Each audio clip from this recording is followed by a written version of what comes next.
Congrats! Ilang square meters itong, Ito itong po, area na to? binili po namin to, 1,200 square meters po yung sukat nito. Tapos dahil nga po bitin sa parking, binili po namin yung kapitbahay. Binili, ito po to kapitbahay po namin to. Binili mo na rin yan? Ayan, yes po, may pader to dati dito, tapos Oo. pinatanggal namin. Oo. Kasi kailangan ng parking kasi magrereklamo po yung mga customer or yung pag walang parking, ganun. So itong kapitbahay, binili na rin namin para isa na siyang ganun. So Isa na. total of half hectare. Uy! Apo. Bali, 5,000 square meters. Yes po. Lahat-lahat. Magugulat po kayo dun sa likod kasi sobrang laki ng parking. Pero pwede natin siyang silipin Sige, dito. silipin natin. Makikita niyo po sobrang laki talaga. Oo. Sa'yo rin yan? Opo. Wow! Galing. Titulado, fully paid, walang balance. Char! Galing, grabe. Mamaya turo mo sa akin yung formula kung paano yumaman, ha? So ito po, kasama pa po tong yan, yung paganyan. Wow! Laki hanggang doon yan, sa dulo Hanggang sa doon iyan? po sa pader. Oh my gosh, ang dami pa pwede ilagay dito. Yes po. Ano plano mo? Ano mga nasa isip mo din?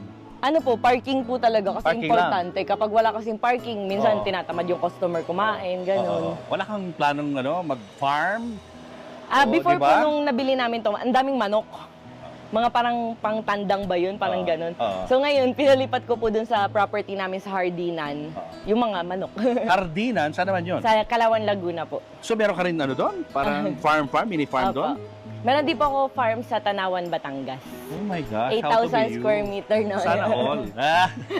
Galing-galing Sa talaga, po, sa Calawan, nandun po yung 2 hectare po namin na along highway. Saka yung our mansion, Calawan, Laguna na 1 hectare naman. Sa inyo lang ba yung mag-asawa o may mga kamag-anak na ka-share?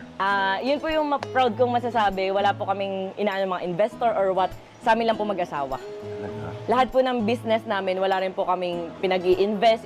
Parang, kasi ayoko po nung ganun, kahit nung dati na nagbi-business ako na nagre-renta pa lang ako. Hindi ako naniniwala kasi yung invest, kasi mamaya kakaway mo na yun. Tapos mamaya, nagkakalokohan na, tapos yung decision making, hindi siya yung parang ako lang, parang ganun, magkakagulo-gulo pa. Kaya gusto ko Wala kayong mag-asawa partner? kayo, dapat talaga mutual yung property, hati kayo, ganyan. Imagine, ito ngayon ko lang din sasabihin, yung asawa ko po, pumirma yan ng separation of property na akin daw lahat. Sa kanya lahat. Opo.